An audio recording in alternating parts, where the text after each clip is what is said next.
The Serengeti. It's a sun-scorched ocean of grass, a chessboard of life and death. Out here, there's truly nowhere to hide, and even the most skilled hunters aren't guaranteed a meal. I've spent years studying this place, and one thing that always strikes me is how survival comes down to the smallest advantages. Take the cheetah and the warthog, for instance. It's a battle of speed versus tenacity. On the Serengeti plains during the dry season, most animals have sought refuge from the searing 32 degrees Celsius heat. But the cheetah, hunger simply doesn't permit it that luxury. I've read accounts of cheetahs spotting prey from as far as 5 kilometers away. And now, this particular predator has found what appears to be the ideal ambush site. The shimmering haze of the heat might obscure the vision of lesser creatures, but not this hunter. Its target is a solitary warthog, a mere 50 meters away. Thick paw pads and a digitigrade stance, walking on its toes, allow the cheetah to approach silently. The tall grass helps conceal its slender frame, a silent ghost amidst the blinding sunlight. The gap closes to 30 meters. The cheetah has entered its kill zone. In this range, its legendary acceleration achieves the highest success rate, and energy expenditure will be minimal. It's astonishing how quickly they move. In just 3 seconds, this cheetah can reach a speed of 96 kilometers per hour.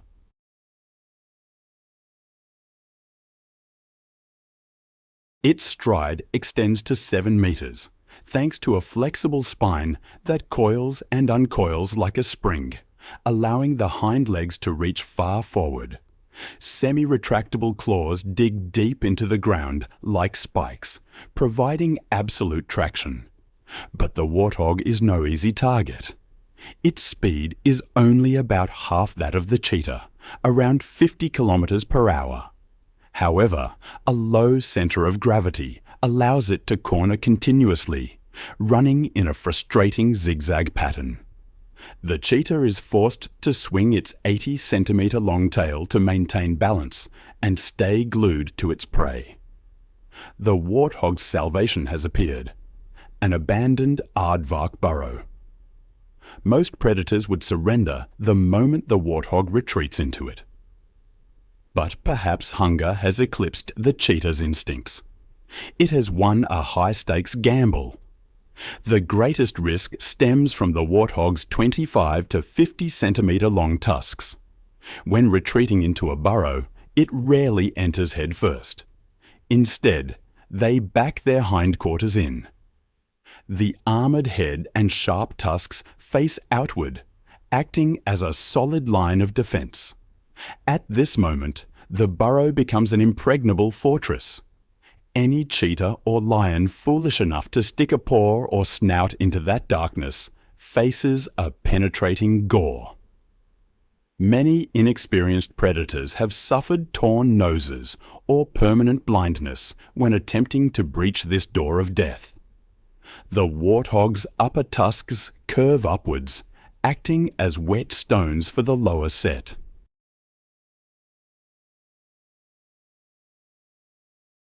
Every time the mouth closes, the tusks grind against each other, creating a continuous self-sharpening mechanism.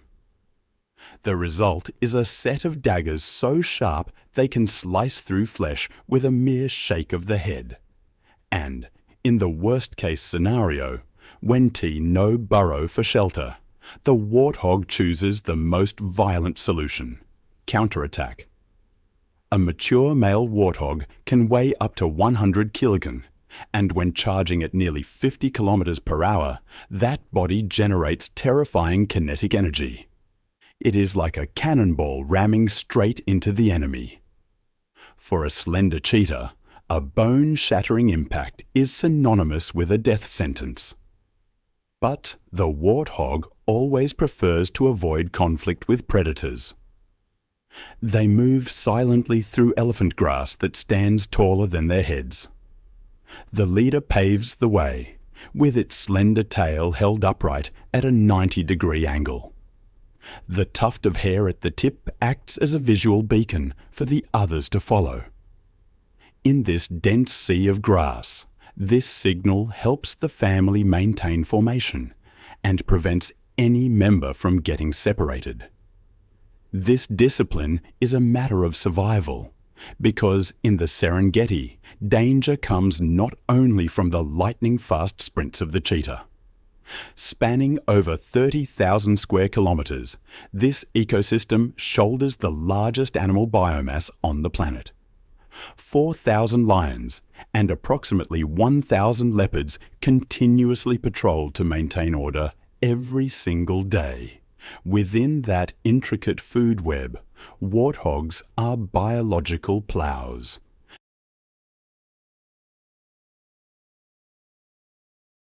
Their habit of digging for roots helps aerate the arid soil, promoting grass regeneration. Conversely, the cheetah keeps prey populations in check, culling weak and diseased genes from the herd. They are two silent warriors, each contributing to the ecosystem in their own unique way. For the warthog, Seronera is paradise, the central heart of the Serengeti. Here, vegetation remains eternally green, nourished by underground rivers flowing year-round. But this paradise comes at a steep price. Seronera is also the capital of apex predators. It is the domain of the most powerful lion prides in Africa. The lion's hunt for a warthog is a test of endurance. In theory, the lion is faster than the warthog. The king of the savannah can execute bursts of speed, reaching 80 kilometers per hour. But their hearts are too small relative to their body size, and their dense muscle mass generates immense heat. As a result, they can only sprint for about 200 meters. The warthog is not naturally a long-distance athlete of the Serengeti. However, its compact body and efficient respiratory system allow it to maintain high speeds over longer distances than the lion. The endurance of the weak has defeated the explosive power of the strong. Escaping the life-or-death chases, now is the time for the warthog to enjoy relaxation at the highest level.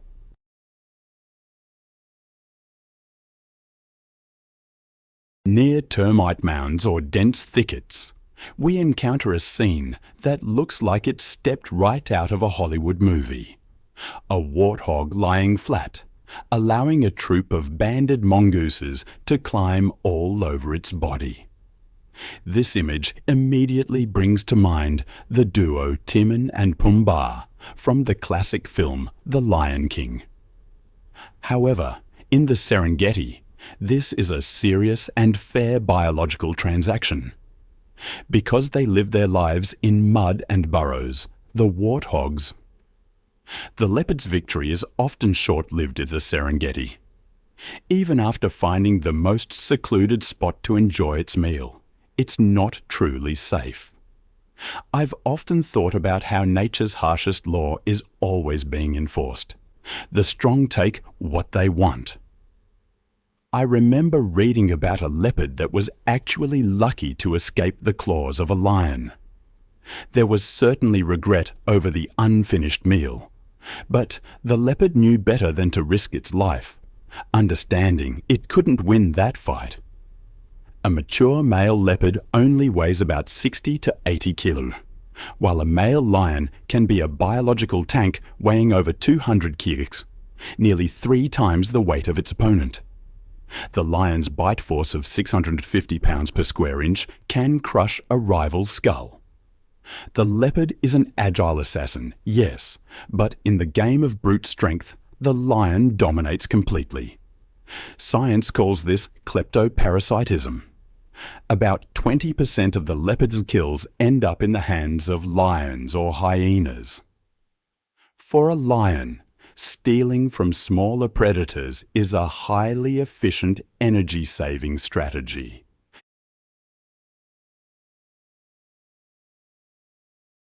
If I were a predator in the Serengeti, would I choose to be a lion, a leopard, or a cheetah? On the southern plains of the Serengeti, lions are most common during the early months of the year, following the migration. The flat, treeless terrain isn't ideal for the hunting style of the savanna kings. But at this open stage is the largest natural death race track on Earth, and here the cheetah is the brightest star. It's here that female cheetahs hunt Thompson's gazelle daily, driven by hunger and the needs of their cubs. Every failure could mean the end for this solitary hunter.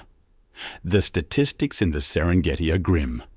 Only 5% of cheetah cubs survive to adulthood. Every sprint is a life or death gamble, one the cheetah can't afford to lose. The cheetah must approach openly yet cautiously, but the terrain makes the predator easy to spot. The hunt begins the moment the gazelle detects danger and bolts. A formidable quarry. But on this day, the cheetah is lucky. The predator and her cubs will no longer be tormented by hunger. Still, the cheetah can't return to her cubs just yet. Her body temperature continues to rise, and even 20 minutes after the hunt, she's forced to rest. Hand over the kill.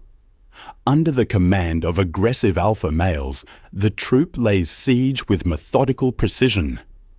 The pounding on the ground, the savage screams, and the glares of ravenous hunger form a brutal psychological assault designed to break the cheetah's will.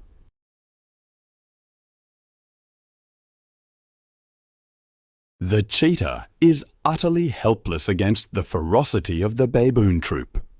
The tragedy of evolutionary trade-offs becomes clear. To become the fastest creature on the planet, the cheetah had to sign a harsh contract with nature, sacrifice strength in exchange for speed. Its skeletal frame is slender and light. Its claws are blunt, like track spikes to grip the ground. It possesses no weapons for close-quarters combat, and its body is fragile, more vulnerable than ever.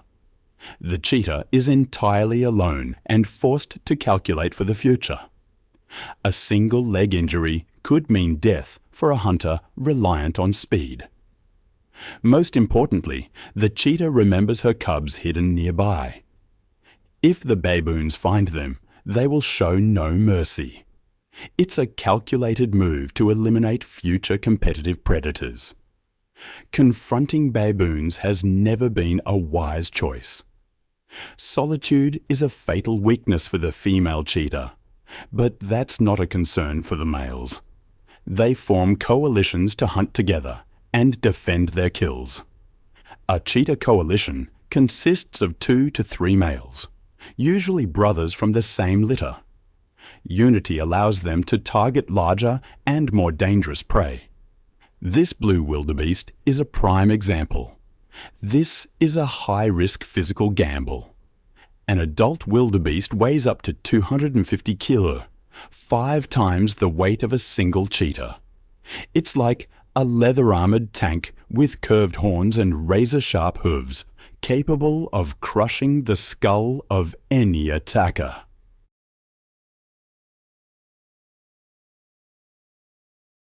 I've always been captivated by the delicate balance of power in nature. It's a brutal, beautiful dance, and now it's more evident than in the Serengeti. It's not just the kingdom of the lion or the racetrack of the cheetah. It's a crowded hierarchy, a stage for specialized assassins. Forget the image of hyenas as cowardly scavengers. In the Serengeti, they are true hunting machines. Nature has equipped them with terrifying jaws and a massive dome-shaped skull, anchoring dense blocks of jaw muscle. I was stunned to learn their bite force can reach 100 pounds per square inch. Stronger than both lions and leopards, they can crush the long bones of buffalo or giraffe. Their digestive system, containing high concentrations of hydrochloric acid, allows them to break down bone, teeth, and horn. After they're done eating, absolutely nothing is left behind.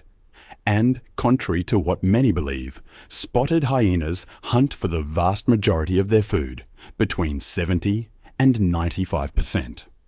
Unlike felines, which rely on short bursts of energy, the spotted hyena possesses a massive heart, constituting nearly 1% of its body weight. This allows them to maintain a speed of 60 kilometers per hour for distances of 5 to 10 kilometers. It becomes a grueling game until the prey collapses from exhaustion. But what truly makes the spotted hyena dominate the Serengeti is its incredibly complex social structure. An absolute matriarchy. It's fascinating.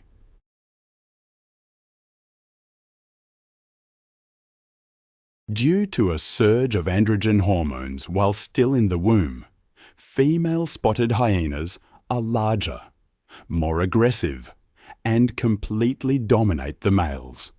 Even the lowest-ranking female holds higher authority than the highest-ranking male. Their society operates on complex political alliances, demanding social intelligence on par with primates. Neuroscientists have discovered that the hyena's frontal cortex, the area responsible for reasoning and problem-solving, is highly developed. They know how to coordinate attacks, recognize individuals by their calls, and hold grudges across generations. And then, when darkness falls, that manic laughter rings out. It's not a laugh of joy, but an information coding system. The pitch and frequency reveal the individual's age, social status, and psychological state. Usually, that giggling is a sign of extreme stress or the manic excitement of fighting over food.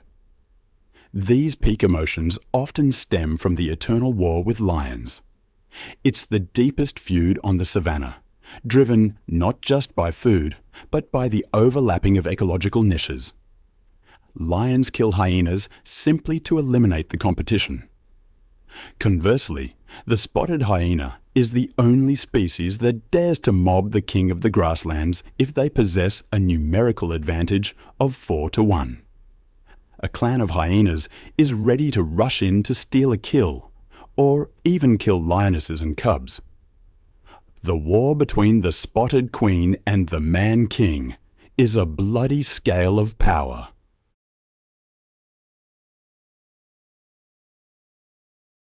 It keeps the Serengeti in a state of dramatic equilibrium.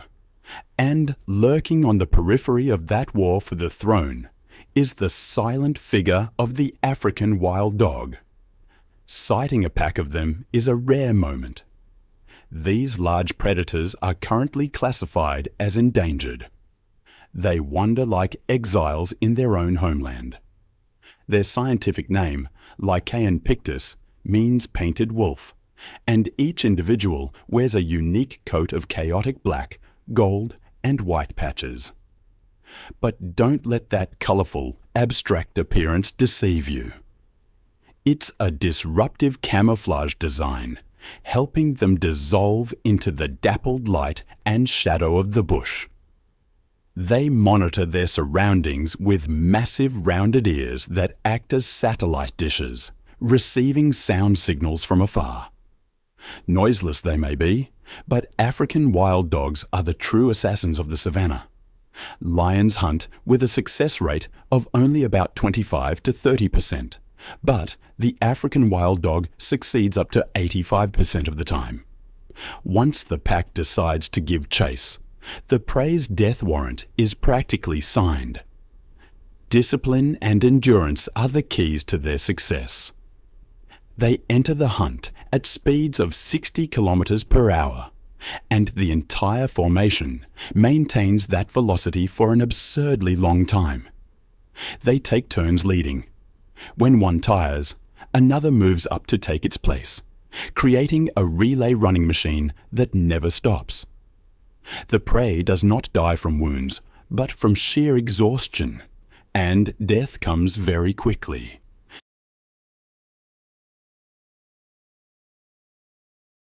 African wild dogs eat with impressive speed, taking only a few minutes to consume their prey, ensuring they finish before lions can arrive to steal it.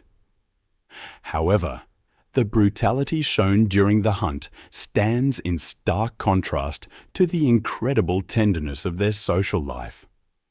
Within the pack, altruism is the supreme law. After a successful hunt, the adults will bring food back to the den, where the pups, the elderly, or the injured are waiting. No fighting over food. Pups are always given priority to eat first. Even a dog with a broken leg, unable to hunt, will be fed and nurtured by the pack. The tragedy of the African wild dog always struck me. Such spirit, such a powerful glue binding them together, helping them survive immense press. Yet their nomadic lifestyle, born of their small size and inability to defend territory against lions and hyenas, forces them to keep moving, their home range spanning thousands of kilometers. But the Serengeti is shrinking, squeezed by human encroachment and climate change. With nowhere left to run, these splendid ghosts are slowly fading, leaving an unfillable void in the wild portrait of Africa. If you look closely into the tall grass, you might find another tiny assassin, the serval. It's a small cat, almost comically perched on the legs of an antelope, a design seemingly gone wrong. But it's a biological marvel optimized for hunting invisible prey. The serval boasts the longest legs relative to its body size of any cat.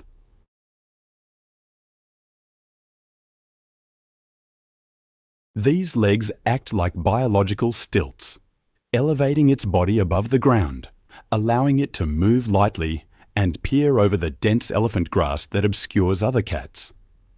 And those two giant oval ears?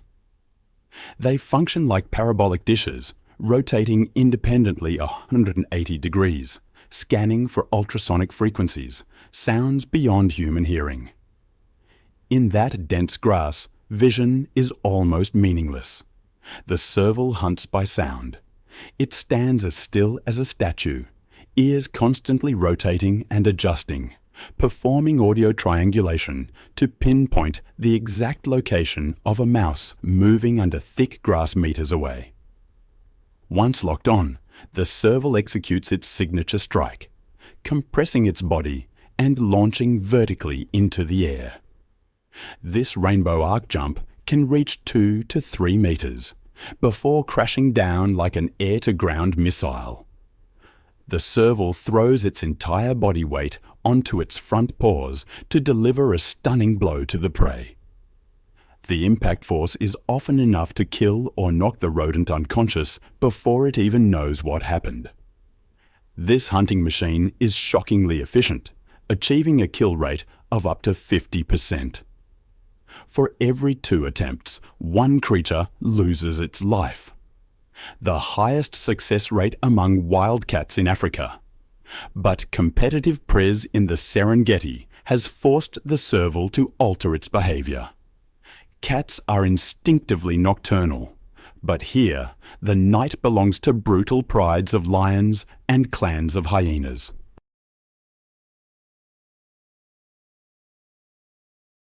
To avoid these bullies, the serval has shifted its biological clock, becoming a diurnal predator, hunting while the lions sleep, exploiting a time slot to monopolize the food source.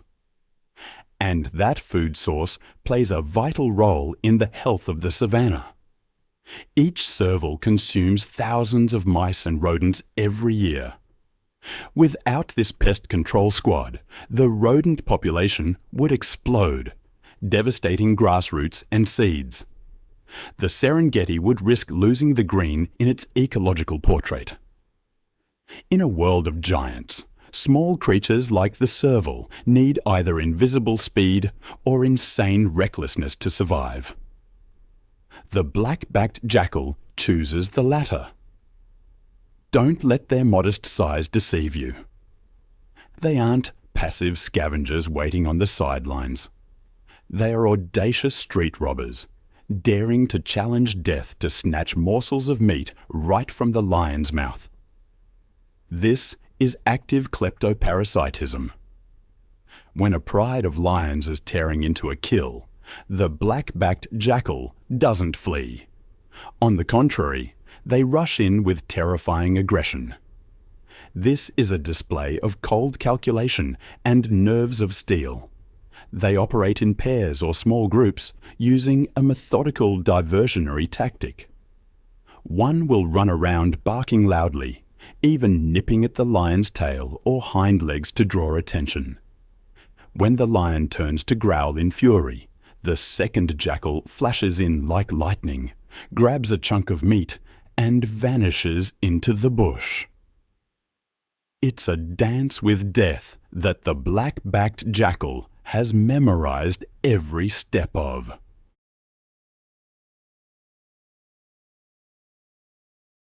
The distance between a full belly and a neck-snapping slap from a lion is measured in millimeters. But the black-backed jackal rarely loses. They are too fast, too agile, and understand the psychology of their larger predators too well. However, the aggression on the battlefield hides a model family life that is rare in the animal kingdom. Black-backed jackals are faithful romantics. They practice lifelong monogamy. A couple will defend territory together, hunt together, and grow old together. But the true miracle lies in how they raise their young. The black-backed jackal applies the helpers at the den strategy. When a new litter is born, the offspring from the previous litter choose to stay. They accept the sacrifice of their own breeding opportunities for a year to help their parents raise their younger siblings. This is a genetic investment strategy. The Serengeti has an extremely high mortality rate for pups due to other predators. The presence of these nanny siblings guarding the den and bringing back food increases the survival rate of the litter manifold.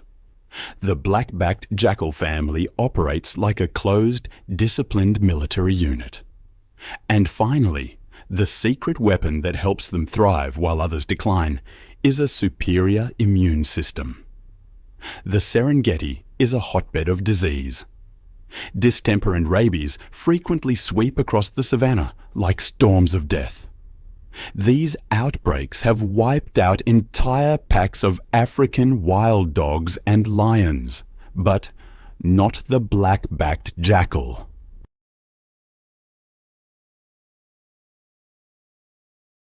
Their bodies possess an incredible natural resistance. They survive pandemics that kill their larger competitors. They are the ultimate survivors, tenacious creatures. The Nile crocodile.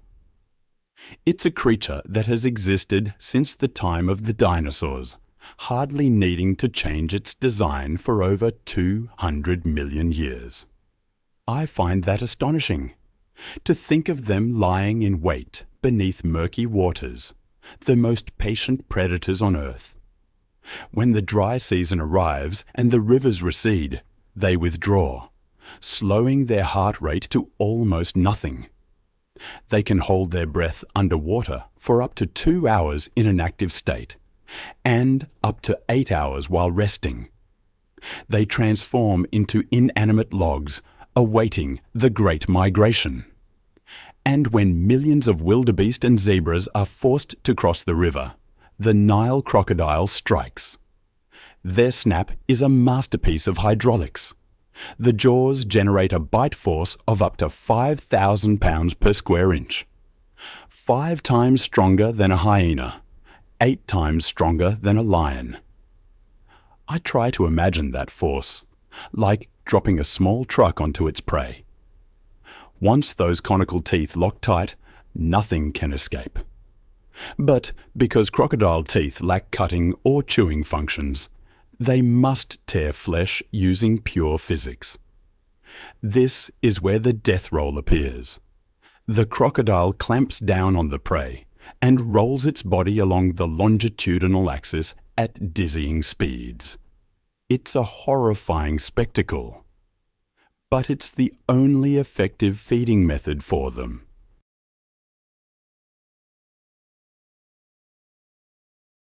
After swallowing massive chunks of meat, the Nile crocodile activates another secret weapon, the superacid digestive system. Their stomachs secrete acid with a record low pH, strong enough to dissolve not just meat, but bone, horn, hooves, even steel. This mechanism allows them to absorb 100% of nutrients from the prey, helping them survive for months without food. The life of this cold-blooded creature depends entirely on the sun. On scorching Serengeti afternoons, you'll see these monsters lying on the riverbank with mouths gaping wide. This behavior is called gaping. This menacing-looking action is actually how they cool down. The Nile crocodile has no sweat glands. By opening their mouths, they allow heat to escape through the moist mucous membranes, like a heat exhaust vent. Thanks to this, their brains don't cook under the 40 degrees Celsius heat. But the biggest surprise about this cold-blooded assassin lies in the mother's heart. The Nile crocodile is one of the rare reptiles to exhibit profound maternal love. After laying eggs in sand pits along the river, the mother will fast and guard the nest for 3 full months. She resolutely protects her unborn brood against egg thieves, like monitor lizards or baboons. When the eggs hatch, the mother's jaws, with their terrifying bite force, become surprisingly gentle. She uses those very jaws to gently scoop up each tiny hatchling and release them safely into the water.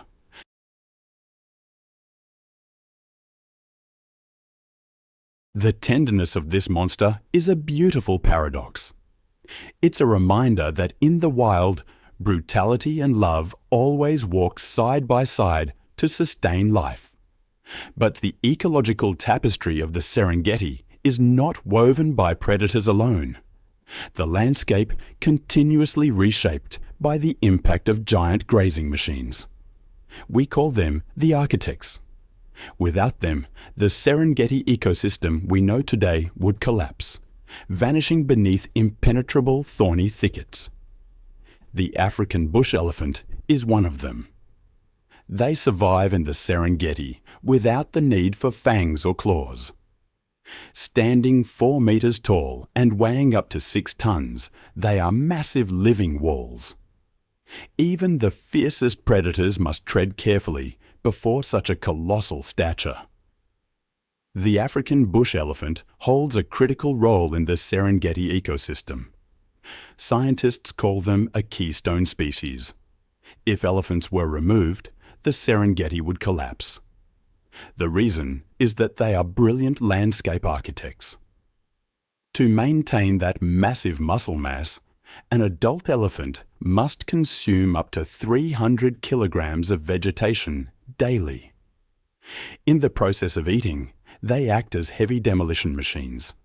They topple trees, snap large branches, and trample thickets.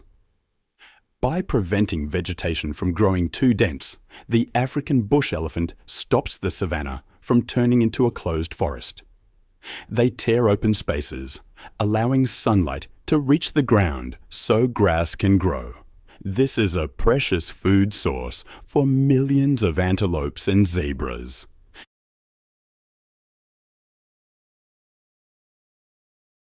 Without elephants, there would be no vast open plains for the cheetah to sprint. In the dry season, when rivers turn to dust African bush elephants become hydraulic engineers. Using their tusks and dexterous trunks, they dig deep holes in dry riverbeds to seek out underground aquifers. These elephant wells are the only lifeline for the entire animal community. After the elephants finish drinking, lions, hyenas, and even small birds finally get a chance to access this precious water source. Anatomically, the African bush elephant possesses two unique evolutionary tools: the tusks and the flexible trunk.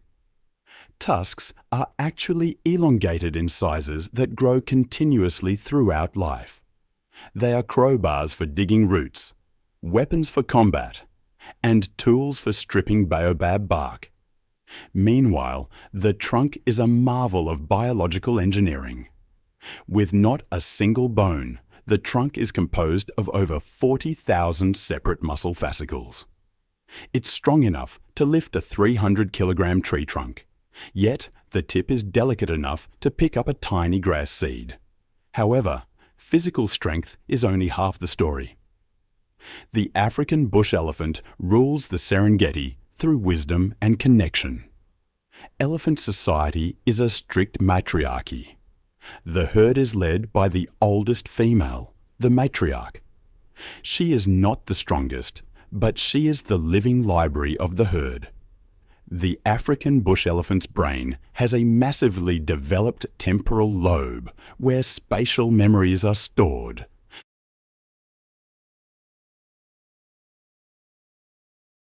The matriarch remembers the exact... I've always been struck by the idea of an animal embodying memory itself. To me, that's the African bush elephant. During devastating droughts, the matriarch's memory becomes a survival map for the entire clan, guiding them to every waterhole, every safe migration route she has traversed over her 60-year life. Elephants communicate in a way we can barely imagine. They use infrasound, sounds with ultra-low frequencies below 20 Hz. These sound waves can travel for dozens of kilometers, penetrating forests and hilly terrain. Even more remarkably, African bush elephants hear with their feet. The fatty pads beneath their feet contain extremely sensitive Pacinian corpuscles, allowing them to feel seismic vibrations from the ground. A herd can detect the footsteps of another herd or warn of danger from 10 kilometers away. They're operating an underground internet network. And then there's their emotional life, as complex as our own. They know grief. I've read accounts of them passing the bones of a deceased relative. The whole herd will stop, gently touching the skull and tusks with their trunks, silent and solemn. Amidst the wild and harsh Serengeti, the elephant is the embodiment of memory, wisdom, and the soul of the Dark Continent. Now, let's turn to Retinapool in the heart of Seronera. From a distance, it looks like a pile of giant grey boulders resting silently in the muddy river.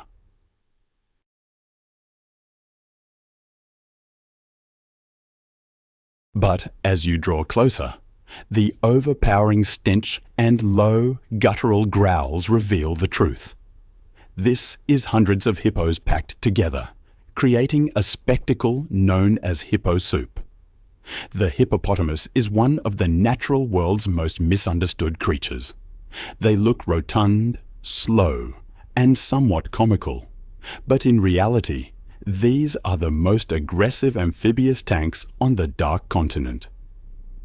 It might surprise you to learn that hippos cannot swim, despite spending most of their lives in the water. Their bodies are too dense to float. Their bones are solid, causing them to sink immediately. Instead of swimming like fish, they gallop along the riverbed, moving like astronauts in a low-gravity environment, using the water's buoyancy to execute graceful bounds, despite weighing 1.5 to 3 tons. Their dependence on water stems from their extremely sensitive skin. Under the scorching ultraviolet rays of the Serengeti, hippo skin would crack and dehydrate in minutes.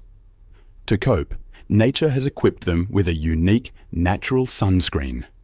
If you observe closely, you will see red, blood-like droplets oozing from their skin. This is blood sweat. It is a mucus secretion containing two types of acidic pigments, hipposudoric acid, a compound that acts as both a sunscreen that absorbs UV rays and a powerful natural antiseptic. It protects the hippo from infection in murky waters teeming with bacteria and feces. But the real danger of the hippo lies not in its skin, but in its mouth.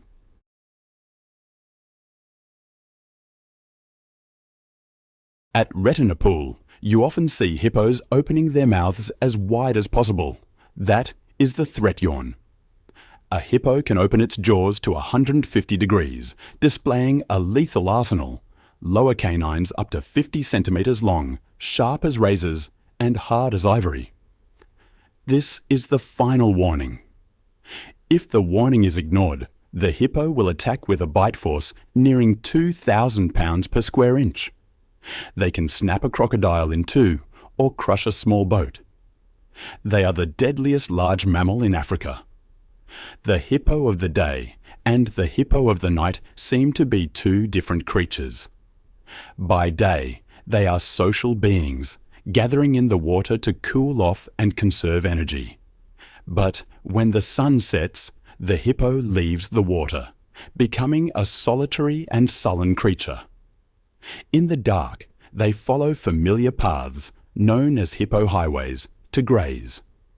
A single hippo can walk 10 kilometers and consume 40 kilograms of grass every night.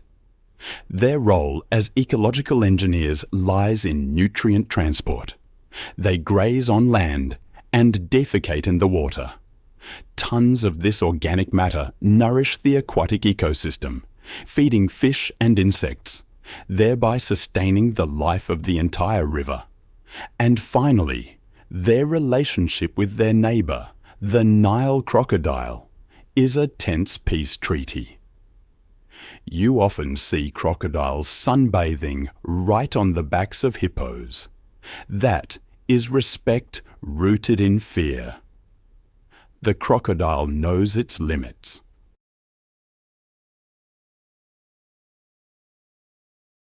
An adult crocodile may be the king of the river, but against a furious male hippo defending his territory, the crocodile is merely a brittle twig. In these waters, size and madness are the law, and the hippo is the supreme judge. If the Serengeti is a colossal living organism, then the wildebeest is the hot blood flowing ceaselessly through its veins. They are the heartbeat that shapes the rhythm of the entire ecosystem. With an overwhelming population of up to 1.5 million individuals, wildebeest constitute the largest animal biomass on the savanna.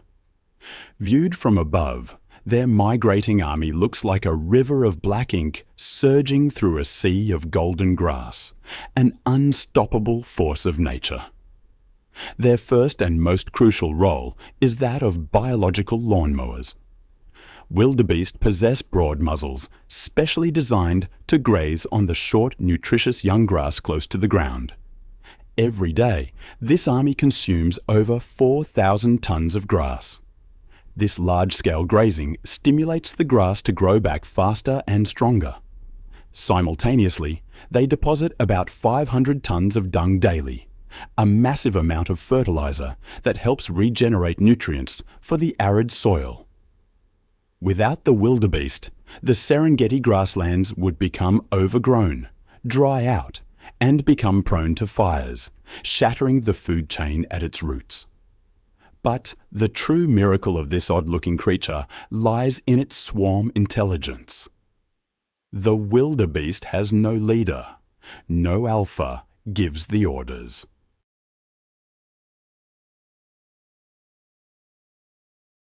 Instead, they operate as a superorganism. Every movement decision is based on crowd consensus and the instinct to seek rain. They are capable of smelling moisture and phosphorus in young grass from 50 kilometers away. When one starts running toward the rain, millions follow. This chaotic movement is, in reality, a perfect survival algorithm. In a crowd of millions, the probability of an individual being eaten by a lion drops to the absolute minimum. I find myself constantly drawn to the synchronized events in nature, the moments where survival becomes a carefully orchestrated dance. Consider the Serengeti, where every February a mathematical miracle unfolds. On the mineral-rich volcanic plains of the south, nearly 500,000 wildebeest calves are born within just 3 weeks. That's something like 8,000 births per day. It's a strategy of predator saturation, pure and simple. The savannah is suddenly flooded with easy prey. Lions, leopards, hyenas, and wild dogs eat until they can eat no more. But no matter how frantically they kill, they cannot consume such a colossal number of calves in such a short time. As a result, the majority of the new generation survives the most dangerous phase. These calves, I've read, are biological marvels, genetically programmed to flee from the moment of birth. A newborn wildebeest can stand within 7 minutes, and after 20, they can run with the herd.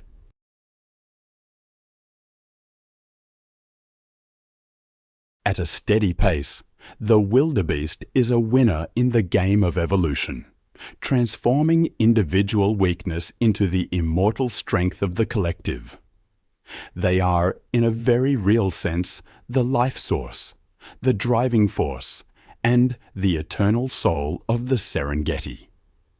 If the wildebeest are the diligent workers, then the plains zebra are the courageous pioneers.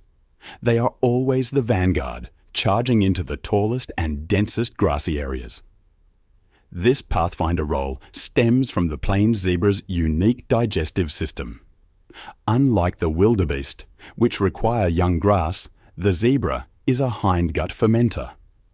Their stomachs are designed to process old, tough, and nutrient-poor grasses. They eat the rough, straw-like tops, clearing the surface layer to reveal the tender green shoots beneath.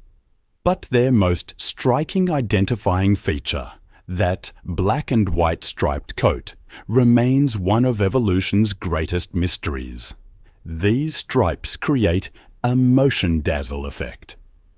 When thousands of zebras move simultaneously, the black and white stripes blend together, creating a chaotic optical illusion for the lion, a predator that relies on locking onto a single individual. This scene, I imagine, is like looking at a static-filled television screen. They cannot distinguish head from tail, or where one animal ends and the next begins. The latest research, from just this year, reinforces the hypothesis that zebra stripes are a shield against tsetse flies and blood-sucking horseflies.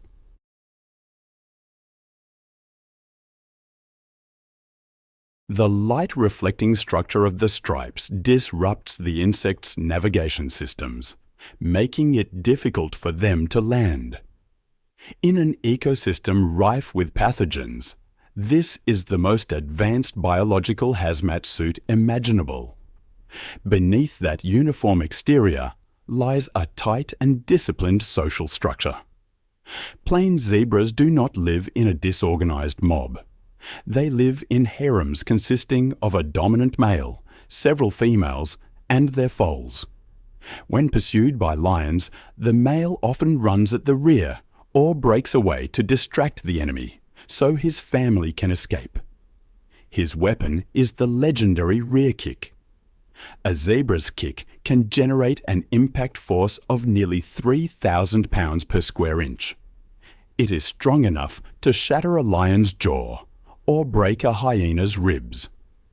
The plain zebra's vigilance is evident even in sleep.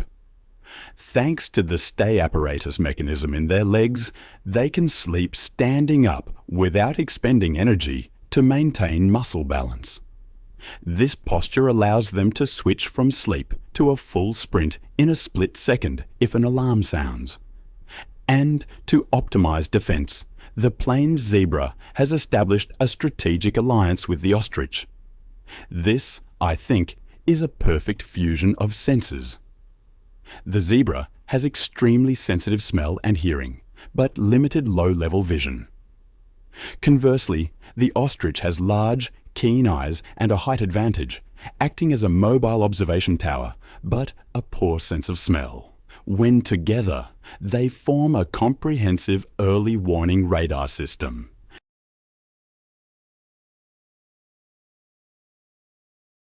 If the ostrich starts running, the zebra follows without asking questions. If the zebra stops to sniff the wind and looks anxious, the ostrich immediately goes on high alert. This interspecies cooperation makes them the toughest targets for any predator seeking the element of surprise. In the Moru Kopjes area, where ancient granite boulders rise like fortresses amidst a sea of grass, hides a living relic from the prehistoric era, a creature designed to endure, to fight, and to destroy. That is the black rhinoceros, though a more accurate name, describing its true biological function, is the hooked lip rhinoceros. This pointed, flexible upper lip is a marvel of evolution. It acts like a prehensile finger, allowing the black rhinoceros to perform surgical operations on thorny bushes. Their favorite food is the whistling thorn. This plant is armed with 7-centimeter long thorns, hard as steel and sharp as hypodermic needles. Any other animal touching them would suffer a shredded mouth, but not the black rhinoceros. With lip skin as thick as rubber and precise muscle control, they deftly weave through the thorns. The goal is the nutritious young leaves. Sometimes they simply crush the thorns with their powerful grinding jaws. However, the most famous characteristic of the black rhinoceros is its legendary short temper. This is the most solitary, suspicious, and easily provoked animal in the Serengeti. A mature black rhinoceros weighs about 1.4 tons.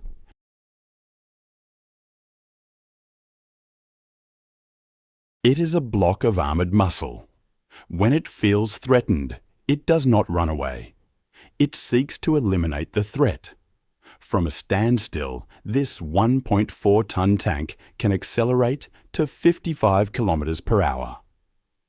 The kinetic energy it generates in a charge is equivalent to a small truck hitting a wall at high speed. Lions or buffalo standing in its path will be tossed aside or punctured by the front horn, made of solid keratin. This aggressive nature stems from the black rhinoceros's eyes. Their vision is only effective within 30 meters. To them, the visual world is a collection of blurry, threatening shapes. They cannot clearly distinguish whether the shadow ahead is a tree, a lion, or a vehicle. Therefore, they often launch a preemptive strike. Aggression is, in reality, a defense mechanism born of fear. To compensate for poor eyesight, the black rhinoceros's hearing and smell are exceptional. The black rhinoceros sees the world through smell. I find that so fascinating. They construct a complex olfactory map, marking territory with dung middens and urine, a map of borders, rivals, and potential mates. In the Serengeti's Moru Kopjes, the rugged, rocky terrain provides cover, helping them stay out of sight of poachers. It's a last stronghold, a symbol of ancient tenacity, reminding us that this land has no room for weakness. Then there's the African buffalo, or as professional hunters call them, the Black Death, the Widowmaker.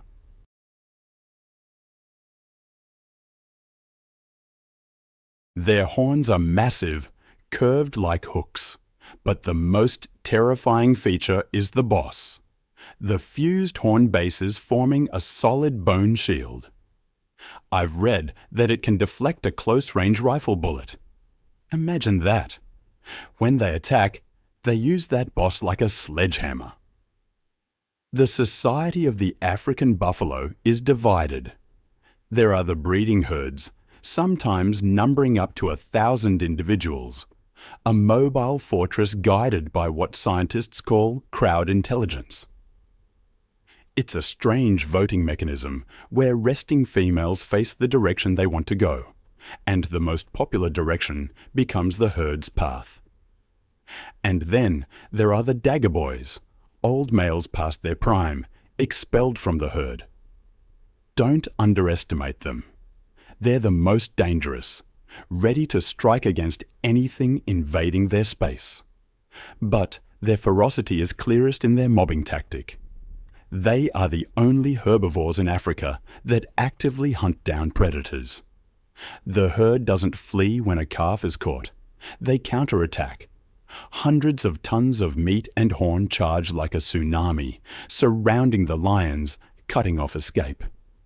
In the Serengeti, buffalo kill lions out of what seems to be pure hatred.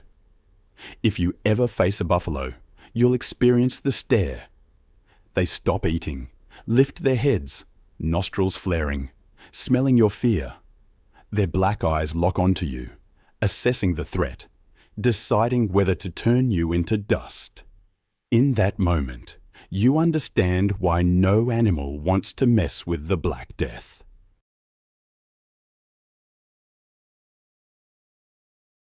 And then, towering above it all, is the Maasai giraffe. At 5.5 meters, the height of a 2-story building, they're the tallest animal, living watchtowers of the Serengeti. Their dark brown spots, like grape or oak leaves, distinguished them from their northern relatives. The greatest challenge for them is pumping blood to a brain located so far above the heart. Their heart, weighing up to 11 kilograms, generates blood pressure far higher than a human's. But when they lower their heads to drink, gravity threatens to burst their blood vessels. To prevent this, their neck vein system has a complex network of valves and a structure called the rete mirabile, acting as a shock absorber. Every time they bend down to drink, they're performing an act of arboreal surgery. Their favorite food is acacia leaves, protected by thorns. The giraffe's tongue, up to 50 centimeters long, is as flexible as a finger, covered in glue-like saliva that coats the thorns, allowing them to swallow without tearing their esophagus.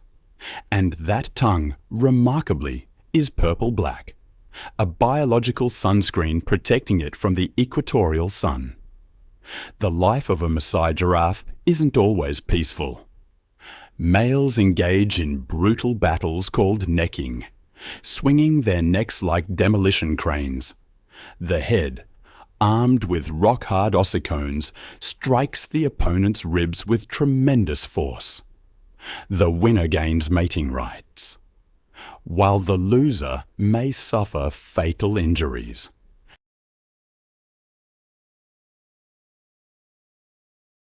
Even the birth of a Maasai giraffe begins with a traumatic shock, as the calf falls from a standing mother.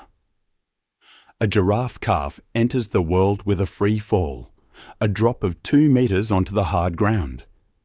It seems cruel, but that impact is necessary. It tears the amniotic sac, severs the umbilical cord, and shocks the lungs into taking their first breath. Out there in the Serengeti, that calf must stand and run within 30 minutes.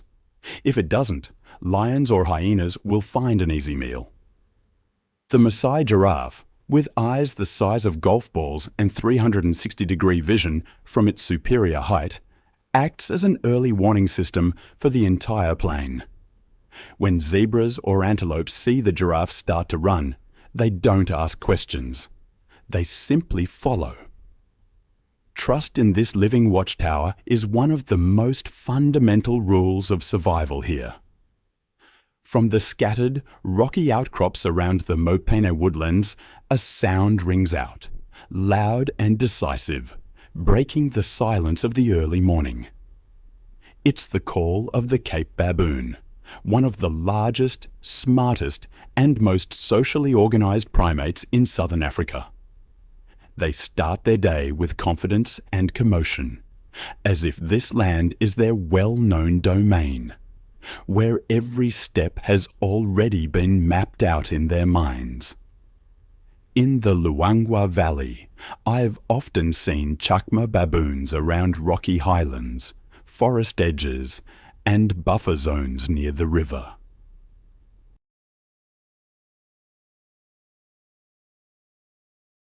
Adult males can weigh up to 40 kilograms and measure over 1.2 meters in length, nearly 3 times the average weight of a female.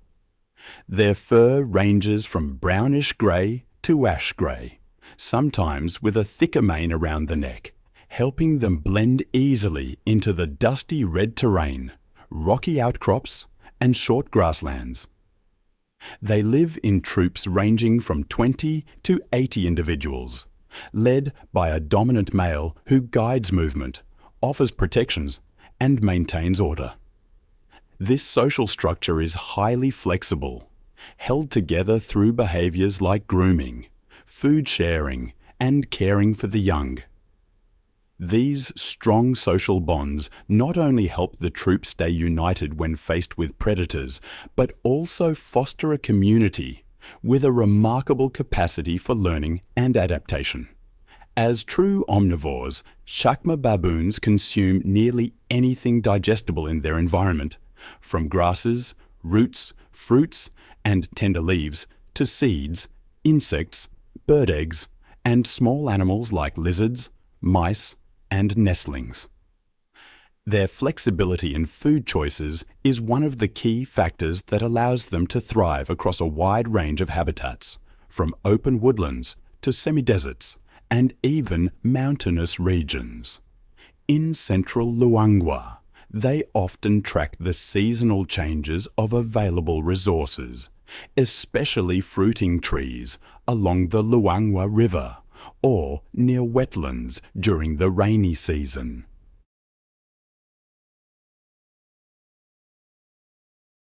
When the dry season arrives, baboon troops retreat to higher ground, areas with clear vantage points and rugged terrain that help them steer clear of predators like leopards. Though they are prey animals, chacma baboons have been observed coordinating group responses for defense, especially when their young are under threat. Cape baboons use more than 30 distinct vocalizations, combined with facial expressions and body postures, to signal warnings, coordinate movement, or express emotion within the troop. Behavioral studies by the Wildlife Conservation Society during the 2023 to 2024 period confirmed that the body language of chacma baboons can shift depending on social context, terrain, and the relationships between individuals in the group. Their communication abilities are considered among the most complex of any non-human primate species. But this ancient rhythm faces a daunting challenge in the modern era, as the Serengeti faces immense mounting press. The first and most devastating threat is climate change, the engine that drives life the rain, but that engine is beginning to falter. Meteorological data from 2020 to the present reveals that rainfall cycles are becoming chaotic and unpredictable. Droughts are lasting longer and becoming more intense. The Mara River is witnessing water levels drop to historic lows due to upstream deforestation and excessive evaporation. If the Mara River runs dry, the Great Migration will collapse.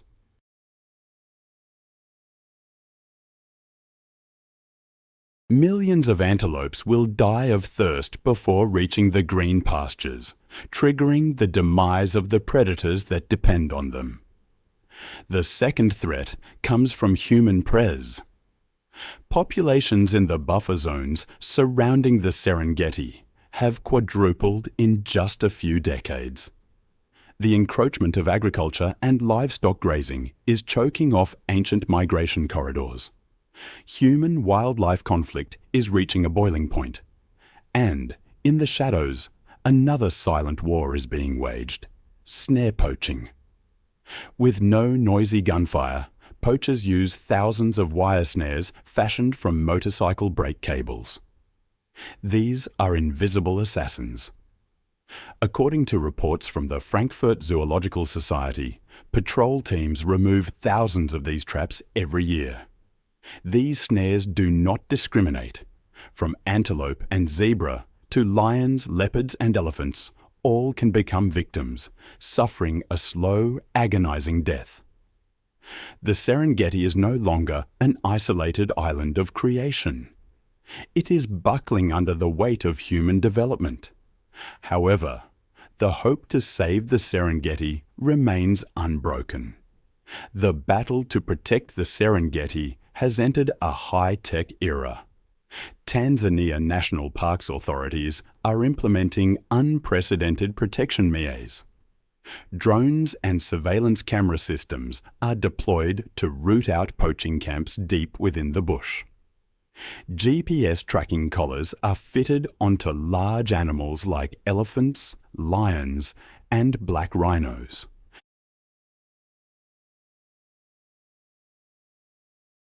These allow scientists to monitor population movements in real time and intervene immediately if an animal enters a danger zone. The de-snaring program is delivering tangible results. Thanks to international cooperation, specialized anti-snaring teams successfully rescue hundreds of animals each year, returning them to the wild. More importantly, conservation strategy is shifting towards the community. Ecotourism is becoming the Serengeti. It's more than just a park. It's the Earth's primeval memory. It's the only place where I can still hear the wild heartbeat of this planet. That heartbeat thunders through the hooves of millions of migrating creatures. When a living lion brings economic value that's 100 times greater than the skin of a dead one, true conservation becomes sustainable. What I find so remarkable is how this simple economic reality transforms potential poachers into the most ardent guardians of the land. It becomes their primary source of income. Protecting the Serengeti isn't just about saving a park in Africa. It's about preserving the memory of humanity itself.